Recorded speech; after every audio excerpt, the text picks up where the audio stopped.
5주 전에 지갑도 잊어먹고, 지난주는 2번이나 식당에서 밥 먹다가 폰을 두고 와가지고, 급기야 어제 그제는 이제 저희 둘째 아드님이 장가 가기 전에 아버지한테 선물해주고 간다고 집 폐물은 안 사고 돈을 모아서 저에게 시계를 좀 비싼 걸 사줬어요.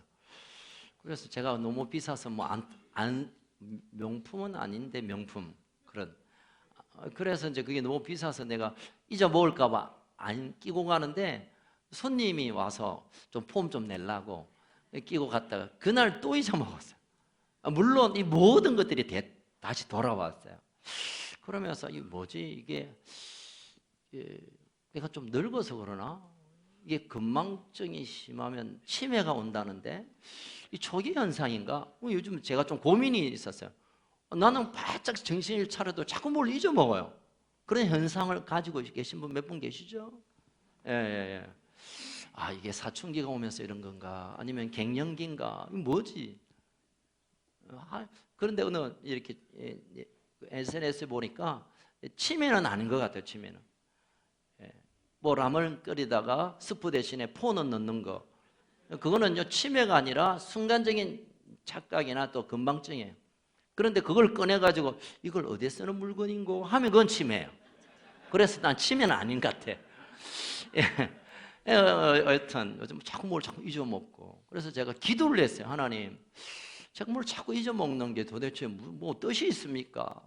제가 그런 실수를 뭐 잘 하진 않았는데 최근에 들어 계속 그런 실수를 하는 거예요. 그러다가 이제 한 달 전에 우리 교회에 온 은혜가, 김은혜라는 애가 있어요. 저한테 한 78번째 딸인데, 네, 은혜가 이제 우리 교회 와서 너무너무 예쁘게 생활을 잘하고 있어요. 그날 목요일 밤에 은혜가 꿈에 나타난 거야. 그래서 아이고 야가 이제 나타났구나. 뭐 문제가 있나?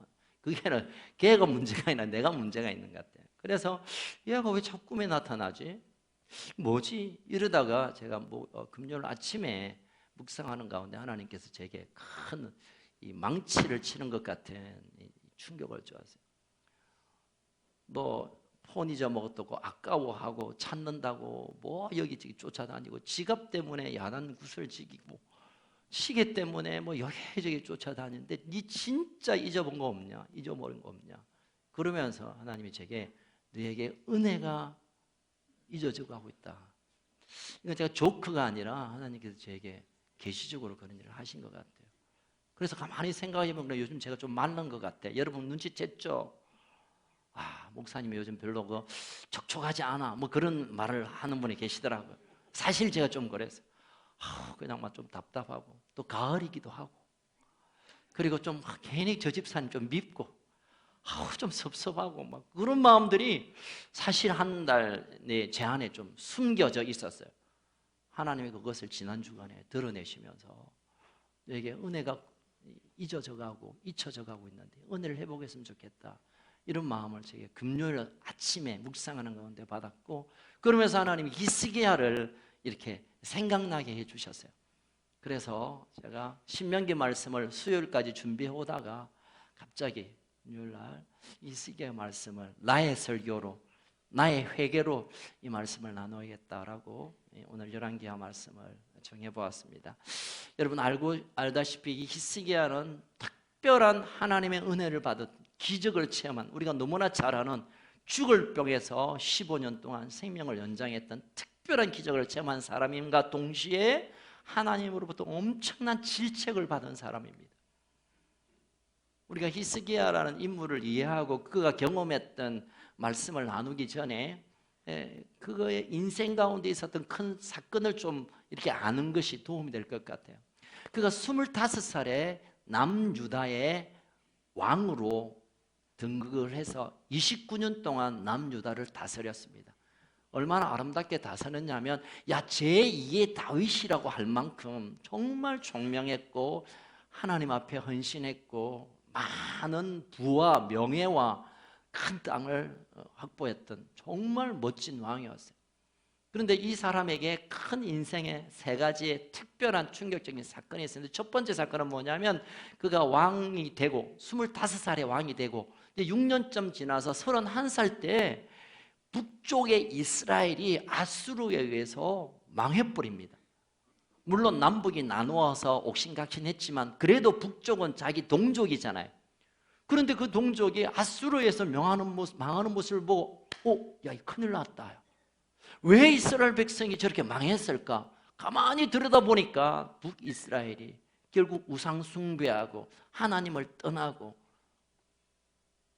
하나님의 성전에 우상을 세우는 이런 일을 하는 것을 보면서 하나님의 진노로 아수르의 매를 들어서 이스라엘을 쳤구나. 그 사실을 알고 이 히스기야가 깜짝 놀라가지고 자기 남유다를 바라보니까 멸망 직전의 현상이거든요. 그래서 갑자기 종교개혁을 선포합니다.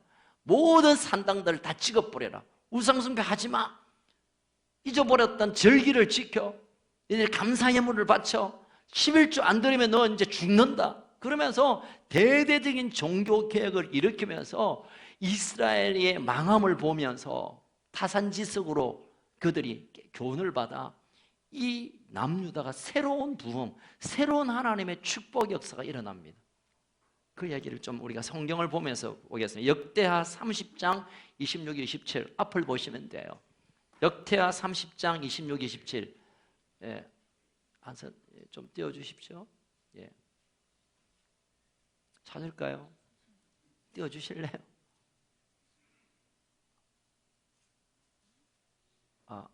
안 했어요? 예? 예, 그러면 찾겠습니다. 한번 찾지 맙시다. 요건 패스합시다.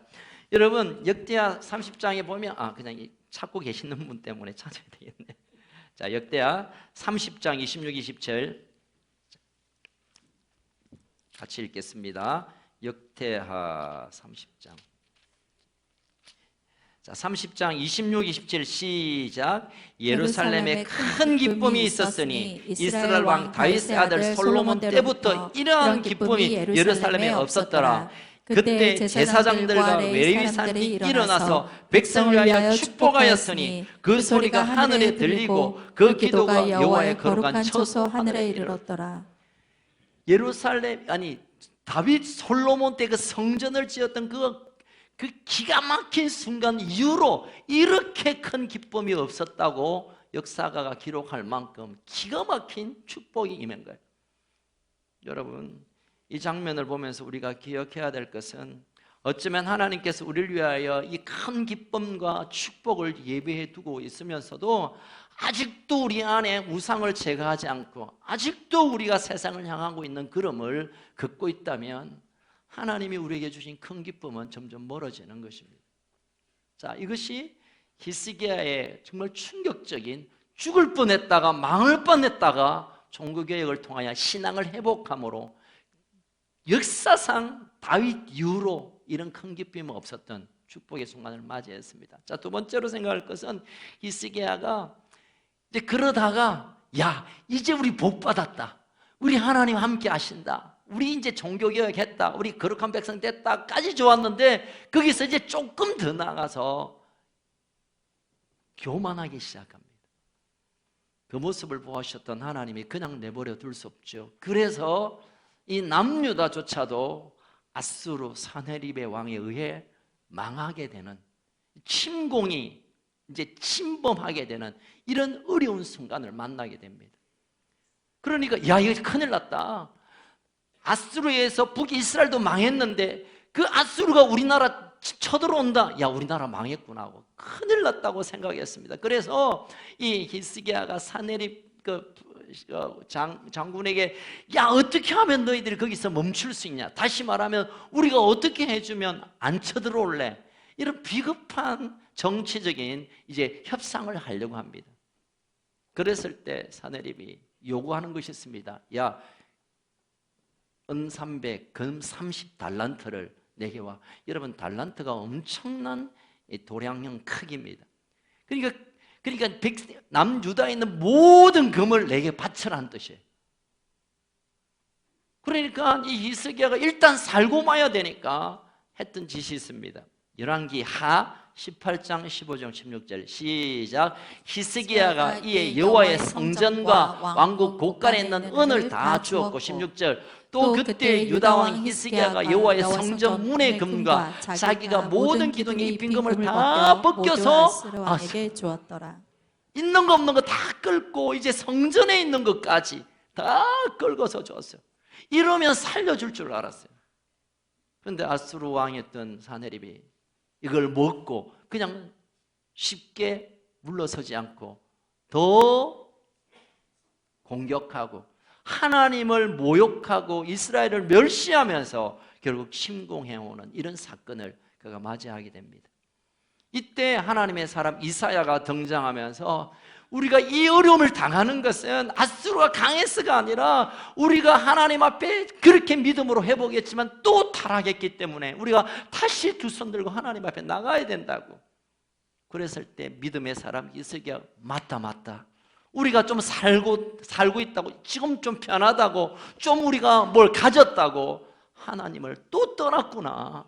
다시 회개하며 하나님께 두 손 들고 나옵니다. 그 회개를 보시고 하나님은 아수르의 매를 잠깐 내리시고 하나님의 놀라운 기적을 그 히스기야와 남유다 하나님의 백성에게 보여주십니다. 열왕기하 19장 35절 시작. 이 밤에 여호와의 사자가 아수르 진영의 군사 18만 5천 명을 친지라. 아침에 일찍 일어나 보니 다 송장이 되었더라. 화살 한 번 쏘지 않고 창 한 번 던지지 않고 하나님께서 한순간에 18만 5천 명을 그냥 송장되게 해버렸어요.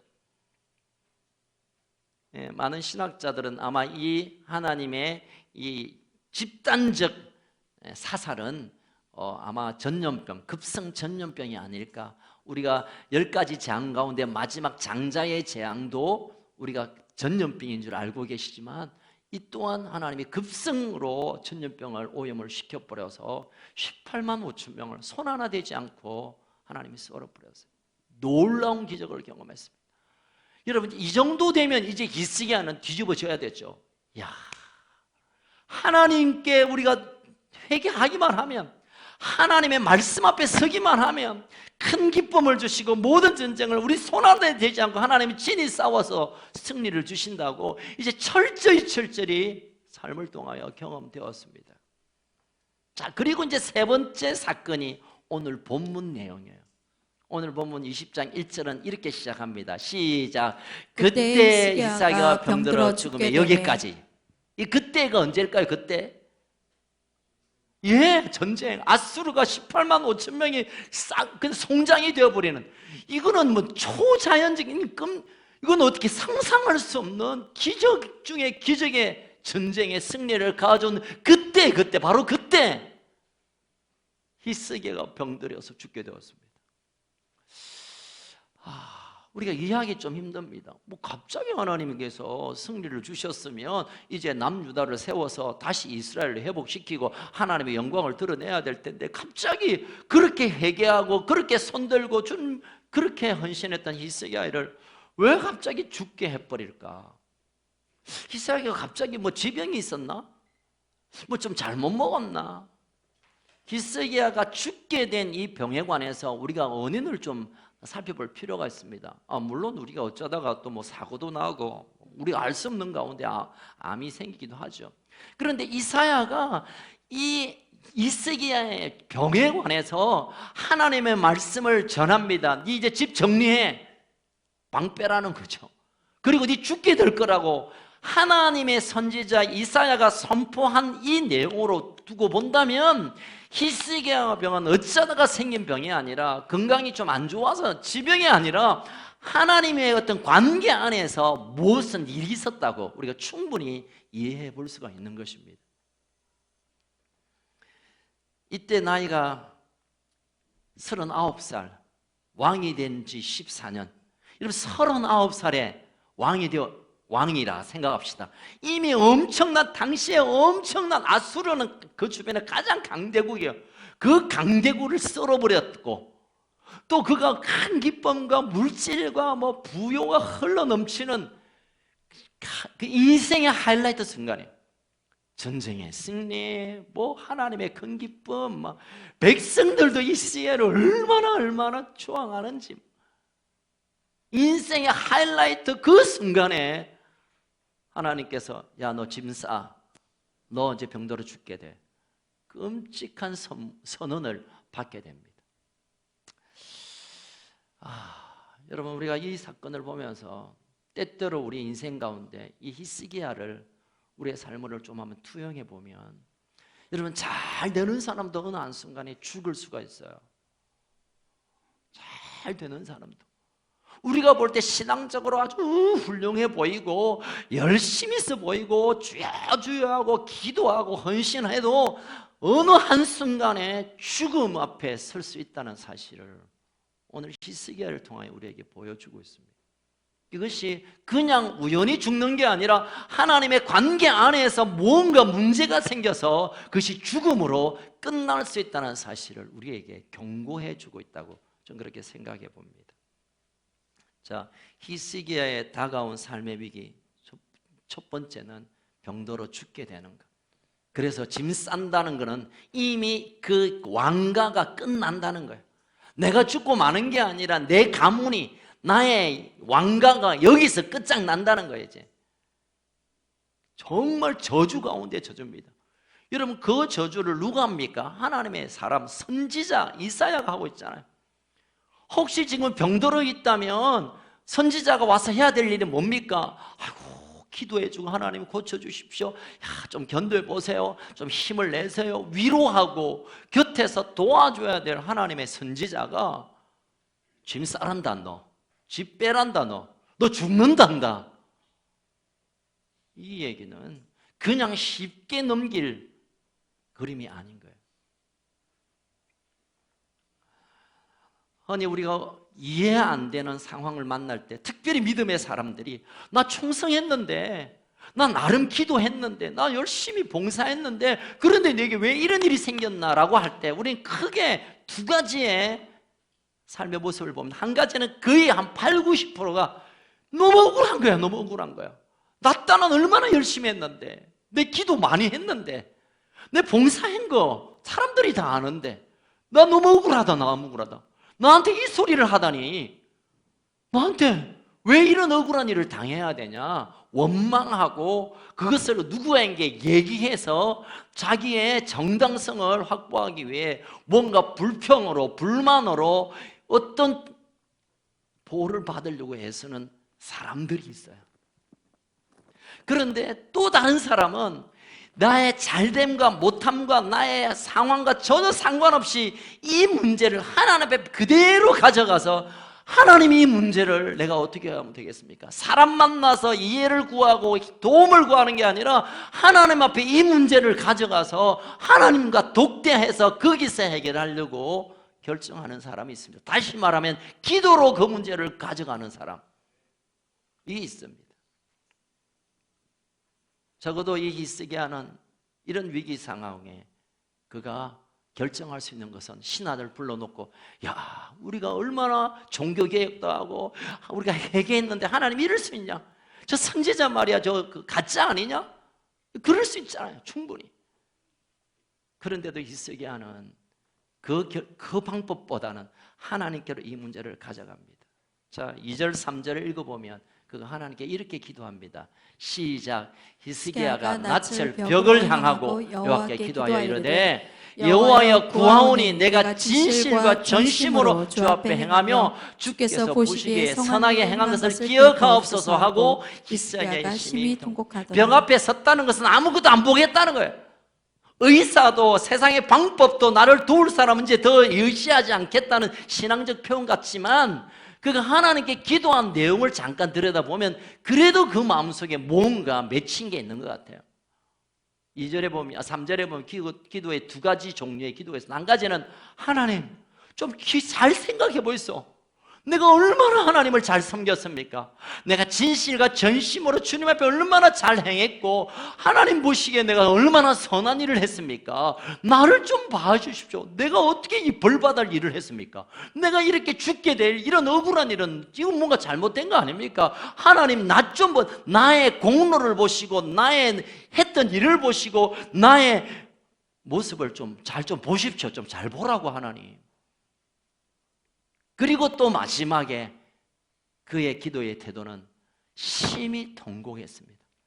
제가 볼 때 통곡은 억울해서 통곡하기도 하지만 히스기야가 심히 통곡한 것은 이것도 저것도 다른 방법 없으니 이제는 할 수 있는 것은 하나님께 그냥 마음을 소설한 마음을 쏟아놓는 것밖에 없어서 하나님께 심히 통곡함으로 기도하고 있는 모습을 보게 됩니다.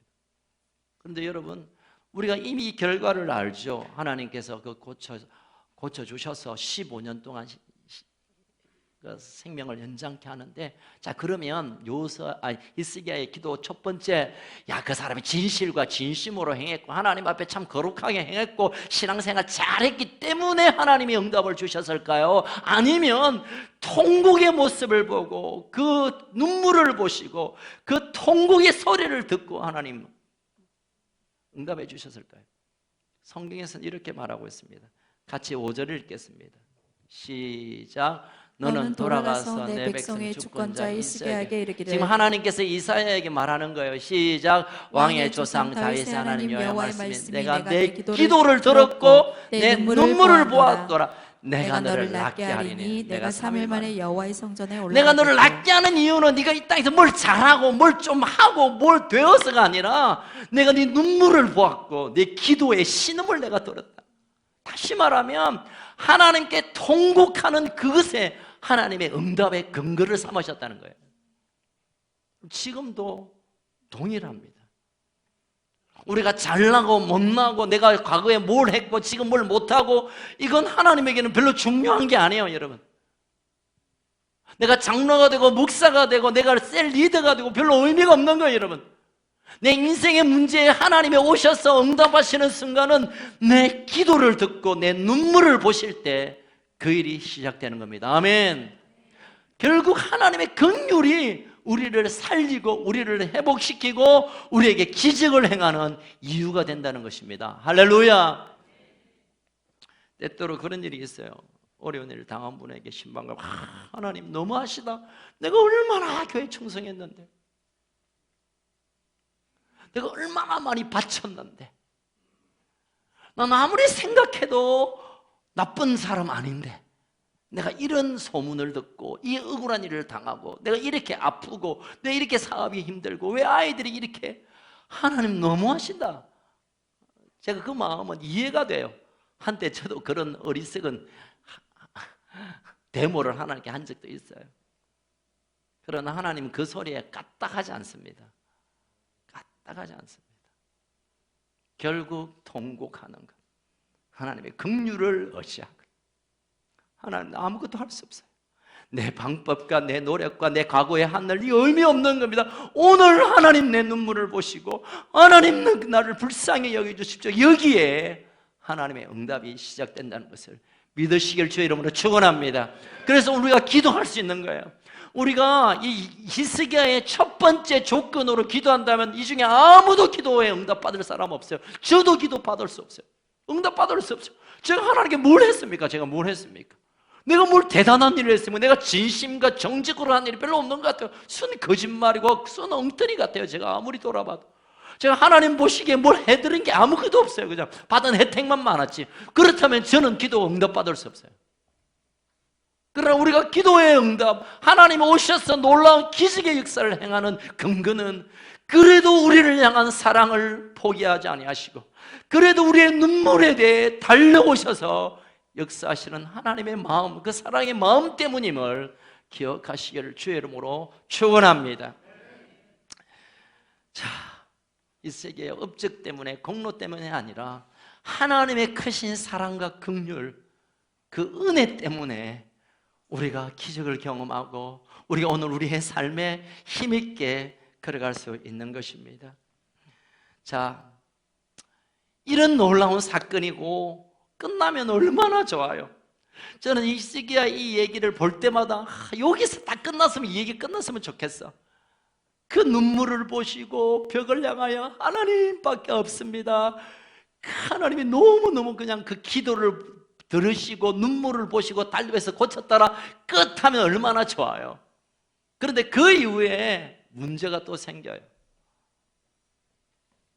오늘 열왕기하 20장과 병행구절 똑같은 내용을, 열왕기하와 역대하와 이사야에 이 얘기가 3번이나 등장하는데, 이 이야기의 병행구절인 역대하 32장 24절과 26절을 좀 보겠습니다. 역대하 32장 24, 26절 시작. 그때 히스기야가 병들어 죽게 되었으므로 여호와께 여호와께 기도하며 기도하며 여호와께서 그에게 대답하시고 또 이적을 보이셨으나 히스기야가 마음이 교만하여 그 받은 은혜를 보답하지 아니하므로 진노가 그 유대와 예루살렘에 내리게 되었더니 26절 히스기야가 마음에 교만함을 뉘우치고 예루살렘 주민들도 그와 같이 하였으므로 여호와의 진노가 히스기야의 생전에는 그들에게 내리지 또 아니하니라. 한 번 업앤다운이, 또 한 번 사건이 일어났어요.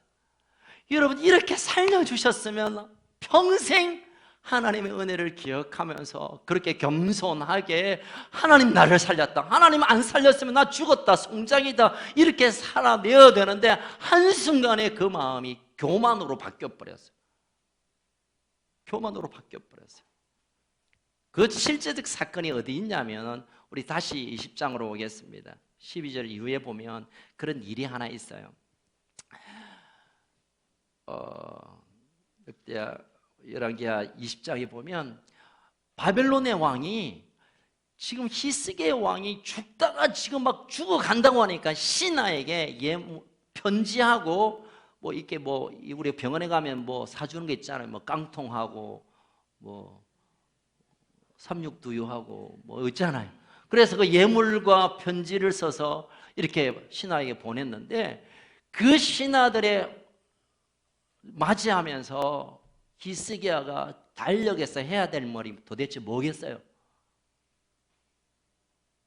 여보시오, 내가 죽을 줄 알았는데 하나님이 이렇게 기적으로 살렸습니다, 하나님이 살렸다고 얘기했었어야 하는데, 12절부터 마지막 10절까지 보면 이 히스기야의 왕이 금방 고쳤던 이 사건을 잊어버리고 그 신하를 데리고 자기 창고에 갖고 와서 내가 모은 전리품이 이렇게 많다고, 내 보물이 많고 내 무기가 많고 내가 이렇게 힘 있는 존재라고, 내가 좀 한다고 막 자신을 드러낸 일로 갑자기 이 인간이 뒤집어져 버렸어요.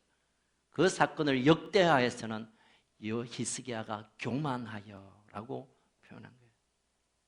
여러분, 교만은 막 성질 부리고 지만 잘났고 이게 교만일 수 있지만, 교만은 은혜를 까먹으면 그 순간에 남는 거 교만밖에 없어요. 왜? 내가 했고 내가 좀 있고 내가 좀 알고 내가 좀 뭐 이렇게 해서 된 거지 뭐. 내가 열심히 뭘 했기 때문에 이룬 거고, 내가 뭔가 좀 잘 뭐 이렇게 줄을 타서 이렇게 된 거지. 하나님의 은혜, 하나님의 도우심, 하나님 함께 하시면 온데간데 없는 것, 이게 교만이에요. 여러분, 교만을 하나님이 가장 싫어한 거 아시죠? 하나님은 어떻게 보면 우상 숭배보다 더 싫어하는 게 교만 같아요.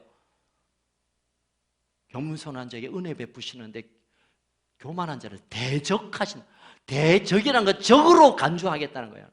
교만한 자를 적으로 간주해서 손을 걷어붙이고 손을 봐주겠다는 거예요. 지금 히스기야가 또 그 실수를 넘어갑니다.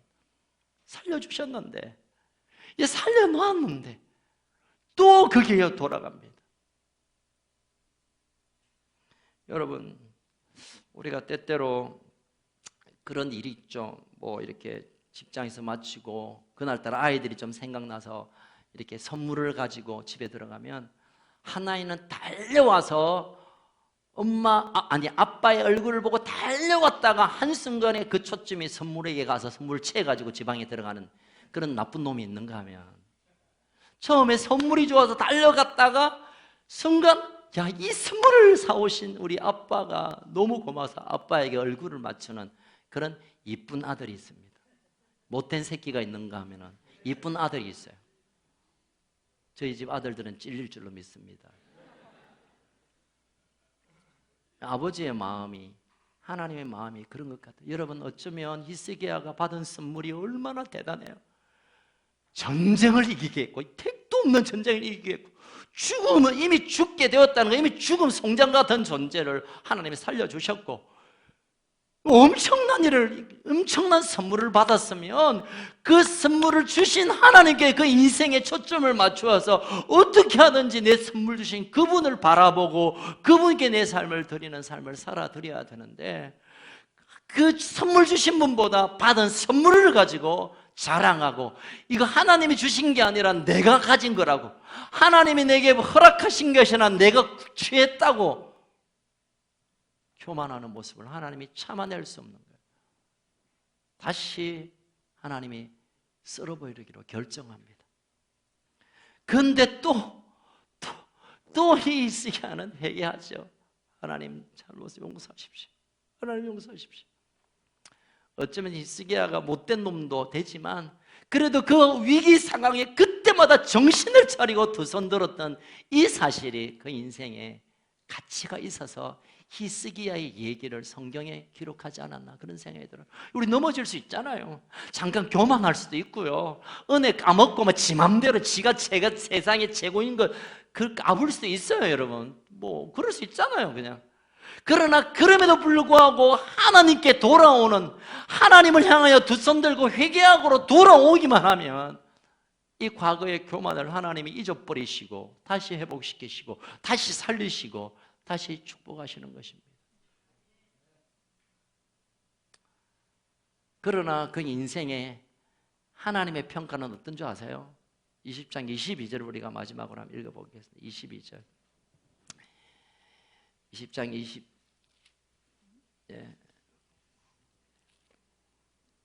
20절 죄송합니다. 시작. 히스기야의 남의 사적과 그의 모든 업적과 저수지와 수도를 만들어 물을 성 안으로 끌어들인 일은 유다 왕 역대지락에 기록되지 않았어요. 그때 수도 시설을 하는, 이거 뭐 엄청난 일이에요, 여러분. 얼마나 놀라운 일을 했습니까마는 역사에 기록을 지워버려요. 왜냐하면 내가 이 일을 했다고 하는, 하나님 없이 내 공로로, 내 능력으로, 내 지혜로 했다는 것을 후대에 남기는 것은 대대손손 하나님을 떠나게 하는 이유가 될까 봐 그냥 히스기야 이름은 남기되 그가 했던 치적을 다 지워버렸어요. 이것은 하나님께서 그 인생을 아름답게 사용하셨다는 표현보다 그냥 잠깐 들었었다가 버렸다고 저는 그렇게 평가하고 싶어요. 여러분, 마지막을 하나님 앞에 쓰임받아야 됩니다. 아멘. 우리의 과거에 또 지난날에 좀 실수하고 넘어지고 엉뚱한 짓고 사고치고 나쁜 짓 했어도 어쩔 수 없죠. 회개하고 우리가 주님 앞에서는 마지막 순간이 우리의 마지막 평가예요. 열심히 노력하다가 마지막 시험 전날에 큰일 나면 큰일 나요. 제가 과거에 그런 엄청난 실수를 했어요. 고3 시험, 그때 예비고사 치고 본고사를 치는데 예비고사 마지막 밤에 제가 술을 이빠이 먹고, 왜냐하면 이제 그 전날에 여자친구한테 아버지 만나가지고 아버지 딸을 주십시오 이렇게 건방지게 얘기하다가 너 대학 가서 만나라 이 말이 저에게는 엄청난 충격이 돼가지고 에이 대학이 뭐 이래가지고 제가 그래가지고 예비고사 날 늦잠 자가지고 1교시 끝나고 눈 뜨더라고요. 그래서 저희 누님이 깨워가지고 또 그 시험장이 저 영도예요. 남중인가? 거기까지 가니까 2교시 끝날 때 됐더라고요. 그래서 마지막 시험 칠 필요도 없는데 누나가 그래도 네가 치봐야지. 마지막과 시험 치고 왔어요. 그래가지고 제가 코피가 났죠. 제가 이런 부끄러운 얘기를 하는 이유가 여러분 우리의 마지막이, 제가 3학년 때까지 공부 열심히 했거든요. 정말 열심히 했었어요. 그리고 우리 담임 선생님이 야, 너 서울 쪽으로 가는 게 좋겠다고 얘기했고 제가 서울대학반에서 공부했어요. 그런데 마지막에 제가 그 시간을 놓쳤기에 이렇게 훌륭한 목사님이 됐습니다. 여러분 마지막을 하나님 앞에 아름답게 쓰려면 하나님의 은혜를 놓치면 안 돼. 이거 놓치면 안 돼. 자, 그래서 지난 금요일, 토요일, 어제까지 다니엘 기도회를 참여하면서 야, 내가 히스기야보다 더 못난 놈이구나. 하나님께 내가 가면 야, 김원철 네 누구냐? 이러지 않을까? 그런 불안과 공포가 제 마음에 있었어요.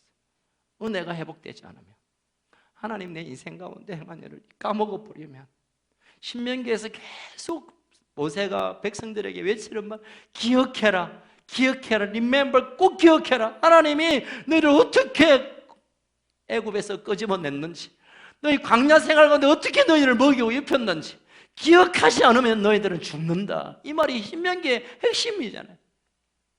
여러분, 우리에게 베푸신 은혜를 기억하지 못하고 그것이 하나님이 하셨다고 아니야, 그걸 놓쳐버리면 우리 죽는 거예요. 죽는 거예요. 다 지워버리는 거예요. 이 땅에 했던 일, 우리가 몸을 드러내는 거 다 아무 의미가 없는 거예요. 하나님 다 지워버리는 거예요. 사랑하는 건축가족 여러분, 우리가 기억해야 할 일이 딱 한 가지 있습니다. 하나님의 은혜를 좀 기억하자. 하나님의 은혜를 다시 회복하자. 우리 과거에 하나님 하신 일들을 여러분 다 알고 계시잖아요. 은혜 없이 여기에 앉아올 수 없죠. 과거에 어떤 은혜가 있었고, 그래서 하나님 만나고 성령 세례도 받고 예수님 내 인생의 주인 되심을 고백하고 그러고 그런 인생을 살다가 오늘 여기 앉아 있는데, 오늘 우리의 삶의 현주소가 은혜가 없이 그래도 내가 뭘 하고, 그래도 내 생각이 맞고, 그래도 내 기분은 대로, 내 생각대로, 내 계획대로 내가 뭔 공로가 있고 내가 뭘 잘났다고 하면 하나님이 제하십니다. 여러분, 지워버리십니다. 패하십니다. 이 말씀은 저에게 경고며 어쩌면 우리 건습교회에 경고일 수 있습니다. 우리가 다시 은혜를 회복해야 됩니다. 과거에 나를 살리신 그분이 지금도 살아계셔서 나를 주목하고 계시고, 그때 힘들고 어렵고 정말 여기 죽는구라는 그 시간을 또 하나님 구원하신 그분이 지금도 우리를 향하여 주목하시고 우리를 향하여 바라보고 계십니다. 우리가 다시 은혜를 회복하는 것이 지금 가진 급선무입니다. 이달에 뭐 음을 맞고, 이달에 뭐 카드값 맞고, 내 병 고치고, 당장 뭘 해야 되고, 그게 급한 것 같이 보이지만 가장 인생에 급한 것은 오늘 내가 은혜를 회복하는 것. 이 은혜 회복하지 않으면, 이 하나님의 마음을 회복하지 않으면 주어진다면 그것이 저주가 돼요. 여러분, 어렵게 살다가 돈 한꺼번에 버니까 어떤 일이 일어나는지 여러분 아시잖아요. 힘들게 살다가 하나님은 그 은혜를 인하여 긍휼로 복을 주시고 집을 주시고 차를 주시고 삶에 풍성케 하셨는데, 그 이유가 어떻게 되는지 우리가 아시잖아요. 그래서 전도자는 내게 너무 부하기도 하지 마십시오. 부하게 하면 하나님 떠날까 봐. 너무 가난하게 하지 마십시오. 그러면 하나님 너무 힘들어서 하나님 떠날까 봐. 여러분, 다시 한번 여러분께 호소합니다. 우리가 은혜를 회복해야 됩니다. 지금 은혜가 없어, 지금 내게 냉랭해도 과거에 내게 베푸신 그 은혜를 다시 끄집어 와야 돼요. 아멘. 다시 도로 찾아와야 돼요. 그거 없이는 우리가 뭘 잘하고 경기가 풀리고 뭐 정치가 잘하고 뭐 통일이 되고 아무 의미 없는 거예요. 여러분, 내게 은혜가 끝나면 끝나는 거예요. 여러분, 오늘 하나님께 우리가 히스기야의 심정을 가지고 손을 들고 나갑시다. 하나님, 내게 은혜를 주십시오. 난 아무것도 할 수 없습니다. 하나님, 나의 눈물을 보시고 내 기도를 들으시고 그 긍휼을 다시 오늘 나에게 허락하여 주옵소서. 그래야 내가 삽니다. 그래야 내가 이 땅을 하나님의 나라를 세워가며 삽니다. 고백하며 은혜를 간구할 때 하나님은 언제나도 달려와서, 하나님 모든 준비를 하고 그 순간 달려와서 우리의 모든 잃었던 것들을 회복하고 잊었던 것들을 다시 찾는 역사가 일어나게 될 줄 믿습니다. 우리 함께 일어날까요?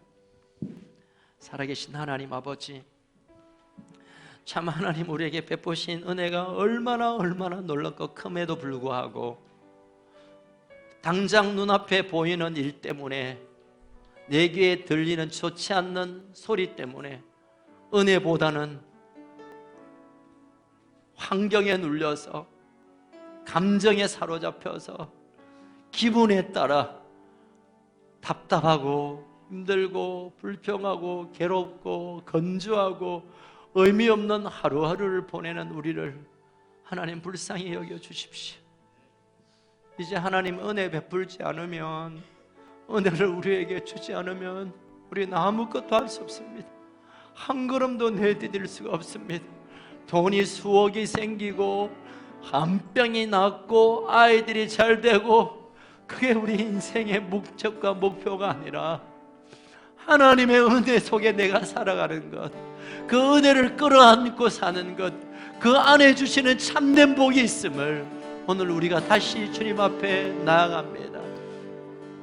오늘 주님 앞에 나오는 사랑하는 우리 큰숙 가족들 한 사람 한 사람마다 과거에 만나 주셨던 하나님 다시 찾아와 주시고, 과거에 기적을 베푸셨던 그 일을 오늘 또 행하여 주시고, 과거에 우리를 그렇게 위로하셨던 하나님 오늘도 오셔서 나를 끌어안아 주시옵소서.